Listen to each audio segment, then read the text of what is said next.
Hello friends, welcome back to my channel health and beauty with Beena Raghav. तो करवा चौथ की तैयारी कैसी चल रही है आप लोगों की, और अभी तक आप लोगों ने कितने फेशियल करा लिए ज़रा कमेंट सेक्शन में आकर बताइएगा, और कितना पैसा खर्च कर दिया आप लोगों ने। तो अगर आप ये वाली वीडियो देख रहे हैं और आप फिर से आप सोच रहे हैं पार्लर जाने की, तो आप यहीं रुक जाइए। कोई ज़रूरत नहीं है आपको पार्लर जाने की। वहाँ जाकर आप हज़ारों रुपए खर्च करके आएंगे, तो इन पैसों को बचाइए। इससे अपने लिए बढ़िया सी कुछ और शॉपिंग कर लीजिए। लेकिन स्किन पर इतना पैसा बर्बाद करना मेरे लिए तो बिल्कुल ठीक नहीं लगता है। हमेशा होम रेमेडीज़ का यूज़ करिए। ये आपकी स्किन पर ग्लो भी लेकर आएंगे और शाइन भी लेकर आएंगे, और ये 100% नेचुरल होती हैं। तो मैंने भी घर पर आज सोचा कि एक ऐसी रेमेडी बनाऊं जो इंस्टेंट वर्क करे। तो ये आपके साथ शेयर इसीलिए कर रही हूँ, जिन बहनों ने अभी तक अपने चेहरे पर कुछ भी नहीं किया है और सोच रही हैं कि उन्हें पार्लर जाना पड़ेगा, तो वो कतई पार्लर ना जाएं। मैं आपसे डेफिनेटली कह रही हूँ, आप इसे ट्राई करिए और आप 100% देखिएगा कि आपकी स्किन पर कितना ज़्यादा ग्लो आएगा। तो मैं फटाफट अपनी किचन की तरफ आ गई। घर के काम भी समेट रही थी साथ ही साथ, क्योंकि घर में बहुत सारे काम पड़े हुए थे। दिवाली की सफाई भी साथ ही साथ करती जा रही हूँ मैं। तो इसीलिए आज बच्चे भी घर पे नहीं थे, पति देव भी घर पे नहीं थे, बाहर गए हुए हैं वो कुछ दिनों के लिए।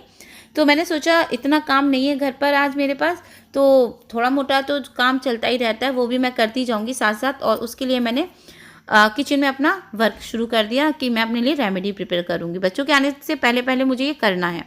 तो किचन में आकर मैंने एक पैन लिया, उसमें मैंने आधा ग्लास पानी डाला, और उस पैन में मैंने डाले हैं 2 चम्मच फ्लैक्सीड। और अब मैंने इसमें डाले हैं भीगे हुए चावल। ये भीगे हुए चावल क्यों हैं? क्योंकि मैं खाने के लिए प्रिपेयर करने जा रही थी, तो उसमें से मैंने थोड़े से बचा लिए। तो आपके घर पे भी चावल तो ऑलरेडी बनते ही होंगे डेली, उसमें से आप थोड़े से निकाल लीजिए और वो उसमें ऐड कर दीजिए। और आप एक लोगों से एक रिक्वेस्ट करूं, अगर चैनल को सब्सक्राइब नहीं किया तो प्लीज़ चैनल को सब्सक्राइब भी कर लीजिए और वीडियो को लाइक भी कर दीजिए। आपका एक लाइक मुझे बहुत मोटिवेट करता है। तो प्लीज़ आपसे एक हम्बल रिक्वेस्ट कर रही हूँ, आप बिना लाइक करे मत जाइएगा। जितने भी लोग वीडियो देखते हैं, आप लोग बिना लाइक करे चले जाते हैं, और मुझे अच्छा नहीं लगता है कि मैं जब देखती हूँ इतने लोगों ने वीडियो देखी है और वो लाइक बहुत कम करते हैं। तो क्या ये आपको लगता है ये रेमेडी मैं बकवास बना रही हूँ? देखिए, बिल्कुल नेचुरल रेमेडी है और उसमें ऐसी कोई भी चीज़ नहीं है जो आपकी स्किन को डैमेज करेगी। तो इसलिए प्लीज़ सपोर्ट करिएगा। आप सपोर्ट करेंगे तो मैं लाइफ में कुछ और भी आगे कर पाऊँगी। तो प्लीज़ आपकी सपोर्ट की मुझे बहुत ज़्यादा ज़रूरत है। वीडियो को लाइक कर दीजिए और चैनल को सब्सक्राइब भी कर दीजिए। तो यहाँ पर मैंने अब क्या डाला है, मैंने डाले हैं 2 से 3 चम्मच के करीब मैंने मेथी दाने निकाले थे। ज़्यादा निकल गए थे मतलब, पर डाले कितने हैं? सिर्फ आधा चम्मच। तो आप ज़्यादा मत डालिएगा, ठीक है? वो ज़्यादा निकल गए थे मुझसे। फिर मैंने इसमें जो काले क्लॉव्स होते हैं ना, मतलब लौंग जो होती हैं, वो ली थी। तो यहाँ पर मेरी काली जो लौंग और काली मिर्च जो होती है वो साथ ही मिक्स थी इसमें से, तो वो मुझे थोड़ा सा ढूंढने में टाइम लग रहा था। तो मैंने इसमें से लौंग निकाल ली हैं, और अब हम इसमें सिर्फ 2 लौंग डालेंगे। सिर्फ मात्र 2 लौंग हमें इसमें डालनी है, तो वो भी हम इस पानी में डाल देंगे। और हमें क्या करना है, हमें वेट करना है इसके खौलने का। तो यहाँ पर देखिए मैंने ये 2 लौंग डाल दी हैं। देखिए, होम रेमेडीज़ जो होती हैं ना, वो बहुत अच्छा वर्क करती हैं, आपकी स्किन को ख़राब नहीं करती हैं, और आपकी स्किन पर ना ग्लो लेकर आती हैं, इंस्टेंट ग्लो लेकर आती हैं। तो यहाँ पर देखिए ये कुछ इस तरह से प्रिपेयर हो रहा है। तो मैं आपको मतलब जूम करके भी मैंने आपको दिखा दिया यहाँ पर। अब मैंने सोचा कि जब तक ये बॉयल हो रहा है, थोड़ा सा टाइम लगेगा, 5 मिनट तो लगेंगे लगभग। तब तक मैंने सोचा बाहर जाकर थोड़ा सा काम निपटा लेना चाहिए।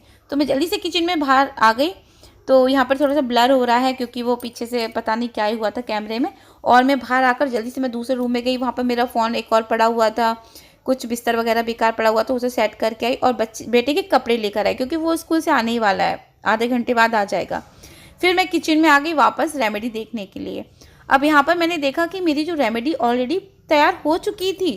फिर मैंने गैस को बंद किया, उसको थोड़ा सा हटाकर देखा वो थोड़ा ठंडा हो गया है या नहीं। तो हाँ, अब ये लगभग ठंडा ही है, क्योंकि हमें इसको ठंडा करना है। हम इसका गर्म तो यूज़ नहीं कर सकते, गर्म यूज़ करेंगे तो पूरा चेहरा उधड़ जाएगा। तो इसलिए मजाक कर रही हूँ, गर्म ना ही यूज़ करें। तो यहाँ पर आपको क्या करना है, अब आपको एक मिक्सी का जार लेना है और उसमें आपको ये ट्रांसफ़र करना है और इसका एक प्यारा सा फाइन सा पेस्ट बना लेना है। बिना पेस्ट बनाए तो ये नहीं लगेगा, इतना तो सभी लोग जानते हैं। तो आप सोच रहे होंगे बताने की क्या ज़रूरत है, बताना भी पड़ता है, बहुत से लोग नहीं समझते हैं। तो यहाँ पर हम इसको पेस्ट बना लेंगे, ठीक है। और अगर आप इसका पेस्ट नहीं बनाना चाहते हैं तो आप इसे किसी कॉटन के कपड़े में डालकर छानकर इसका जो जेल है उसे निकाल लीजिए। तो यहाँ पर अगर आप इसे पीस लेंगे तो ज़्यादा ही बेटर लगे रहेगा। तो यहाँ पर मैंने क्या किया, अब इसको पीस लिया है, इसका एक प्यारा सा पेस्ट बन गया है। ठीक है, अब हम इसमें कुछ इंग्रेडिएंट्स और डालेंगे। तो मैं यहाँ पर आपको इसके सब्स्टिट्यूट भी बता दूँगी, जो मैं डाल रही हूँ उसके भी सब्स्टिट्यूट बता दूँगी कि अगर आपके पास वो चीज़ नहीं है तो आप इसमें उनकी जगह क्या डाल सकते हैं। लेकिन क्या आपने लाइक कर दिया है? नहीं किया है ना? लाइक करिए, जल्दी से फटाफट लाइक करिए। बिना लाइक करे आप कैसे वीडियो देखते हैं यार? आपको ये नहीं लगता है कि सामने वाले ने इतनी मेहनत करी है तो अपना एक लाइक दे दीजिए। भाई लाइक तो बिल्कुल मुफ्त होते हैं ना, इसमें कौन सा आप लोगों का पैसा जाता है? जो आप एक भी 1 रुपये थोड़ी ना मांग रही हो आपसे, सिर्फ यही तो करें, आप एक लाइक कर दीजिए। तो जल्दी से लाइक करिए प्लीज़। ठीक है, तो अब हमारा पैक तैयार है। तो मैंने इसमें क्या ऐड किया था, मैंने यहाँ पर ना बेसन ऐड कर लिया है, और बेसन की जगह आप इसमें मुल्तानी मिट्टी ऐड कर सकते हैं। अगर आप मुल्तानी मिट्टी ऐड नहीं करना चाहते तो आप चावल का आटा ऐड कर सकते हैं, पर हमने इसमें चावल ऐड करे हैं तो आप इसमें मुल्तानी मिट्टी या बेसन ऐड कर लीजिए। अगर आप पील ऑफ पाउडर है आपके पास तो वो ऐड कर लीजिए, मगर जो बेस्ट रिजल्ट इंस्टेंट आएगा वो बेसन से ही आएगा, ये भी आपको बता दूं मैं। तो बेसन तो सबके घर में ही होता है भाई, नाश्ता तो नॉर्मली घर में हर घर में बनते ही हैं, तो बेसन तो सभी रखते हैं, तो यहाँ पर बेसन ही ऐड करें। फिर उसके बाद चेहरे को धो लीजिए, साफ सुथरा कर लीजिए, क्योंकि गंदे चेहरे पर तो कोई भी काम मत करिएगा। उसके बाद पूरे चेहरे पे से अप्लाई कर लेना, और अगर आपका बच गया है ना मास्क तो उसे हैंड पर भी लगा लीजिए, क्योंकि हाथ भी तो सुंदर दिखानी है ना हम लोगों को। तो यहाँ पर देखिए मैंने इसे अपने हैंड्स पर भी लगा लिया है, और हैंड्स पर लगाने के बाद इसे कम से कम 15 मिनट अपने चेहरे पर रखिए, और 15 मिनट के बाद जब आप इसका जादू देखेंगे ना भाई, दीवाने हो जाएंगे आप अपने फेस के। फिर से बता रही हूँ मैं आपको। तो यहाँ पर देखिए मुझे 15 मिनट हो गए हैं, और मैं अब इसे रिमूव करके दिखा रही हूँ। सच में बहुत अच्छा रिजल्ट आया था इसका, और इसके बाद तो मुझे चेहरे पर फिर कुछ लगाने की ज़रूरत ही नहीं पड़ी। तो यहाँ पर देखिए अभी मैंने स्पून की सहायता से ही ये रिमूव किया है, फिर थोड़ी देर में आपको वॉश करके भी दिखाऊंगी। तो अब मैं आ गई हूँ वॉश करके, देखिए चेहरे पर कितना ग्लो है। तो वीडियो आ गई ना पसंद, तो जल्दी से चैनल को सब्सक्राइब कर दीजिए, वीडियो को लाइक कर दीजिए। फिर मिलूंगी नेक्स्ट वीडियो में। Thanks for watching.